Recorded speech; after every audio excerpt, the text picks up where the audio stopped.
నమస్తే అందరికి. మొన్న ఫైనల్ ఎగ్జామ్స్ అయిపోయినాయి అని చెప్పాను కదా, ఇవాళతో ల్యాబ్ ఎగ్జామ్స్ కూడా కంప్లీట్ అయిపోయాయి. అందుకనే మేమందరం మళ్ళీ కలవమేమో అని చెప్పి ఫైనల్ గా ఒక గ్రూప్ ఫోటో దిగుదామని ఫిక్స్ అయ్యాం. ఇంకా మా కాలేజ్ లో బాస్కెట్ బాల్ కోర్ట్ దగ్గర వ్యూ అయితే బాగుంది, అందుకనే అందరం అక్కడికైతే వెళ్ళిపోయాం.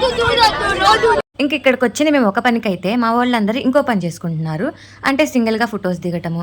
కొంతమంది అయితే నేను వీడియో షూట్ చేస్తున్నానని నా వీడియోకి పోజెస్ ఇస్తున్నారు. ఇంకొంతమంది అయితే షర్ట్స్ మీద సిగ్నేచర్స్ తీసుకుంటున్నారు. అంటే ఎవరి పిచ్చిలో వాళ్ళు ఉన్నారనుకోండి. ఇంకా మా వాళ్ళందరి సొంత పనులు అయిపోయినాక ఫోటో దిగుదామని అయితే గ్యాదర్ అవుతున్నారు. ఇక్కడ ఉన్న స్ట్రెంత్ లో కొంతమంది అయితే మిస్ అవుతున్నారు. సో ఉన్నంత వరకు అయితే మేము ఫొటోస్ తీసుకుంటాం. ఇంక ఇక్కడైతే డీప్ డిస్కషన్ జరుగుతుంది. బాయ్స్ ఏ పొజిషన్ లో నుంచోవాలి, గర్ల్స్ ఏ పొజిషన్ లో నుంచోవాలి అని. ఇంకా కింద మీద పడైతే గ్రూప్ ఫొటోస్ అండ్ వీడియోస్ అయితే తీసేసుకున్నాము. And here is the result. ఒకటే జీవితం స్నేహాలే ఓ